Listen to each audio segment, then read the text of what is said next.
Hello, everyone. It's Miss Jones again. It is time for an adventure, and this is a good one.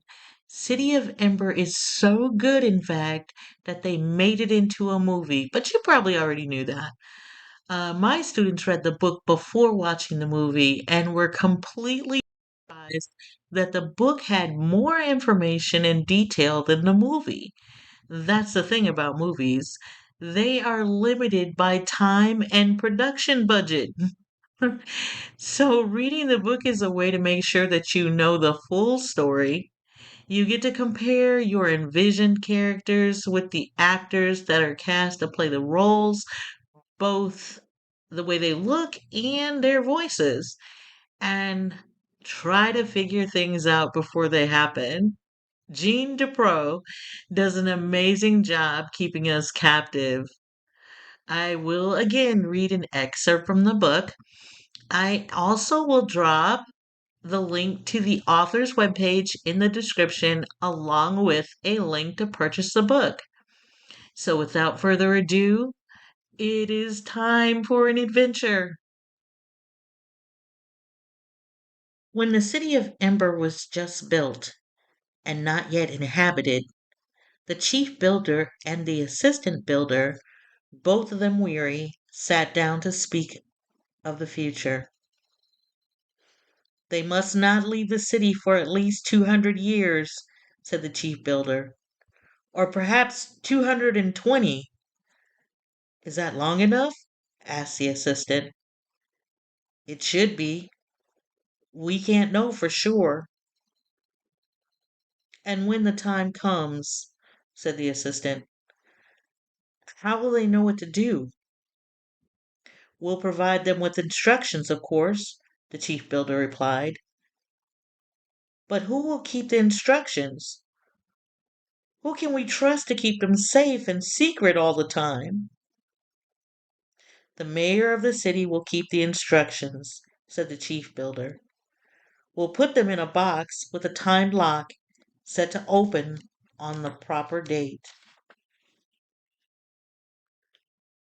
And will we tell the mayor what's in the box? The assistant asked.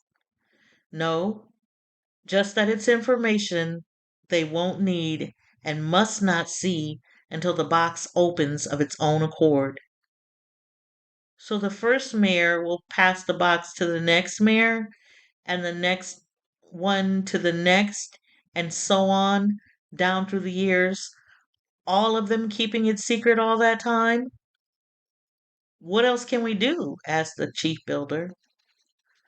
Nothing about this endeavor is certain. There may be no one left in the city by then, or no safe place for them to come back to. So the first mayor of Ember was given the box, told to guard it carefully, and solemnly sworn to secrecy. When she grew old and her time as mayor was up, she explained about the box to her successor, who also kept the secret carefully, as did the next mayor and the next. Things went as planned for many years, but the seventh mayor of Ember was less honorable than the ones who'd come before him, and more desperate. He was ill. He had the coughing sickness that was common in the city then, and he thought the box might hold the secret that would save his life. He took it from its hidden place in the basement of the gathering hall and brought it home with him, where he attacked it with a hammer. But his strength was failing by then. All he managed to do was dent the lid a little, and before he could return the box to its official hiding place or tell his successor about it, he died. The box ended up at the back of a closet, shoved behind some old bags and bundles. And there it sat, unnoticed, year after year, until its time arrived and the lock quietly clicked open. I used to ask my students, or tell my students, I'm sorry, I can't even imagine having to keep a secret that long. How long can you keep a secret? Like, really? Um, and especially one that's serious. Anyway, that is as much as I will read of City of Ember.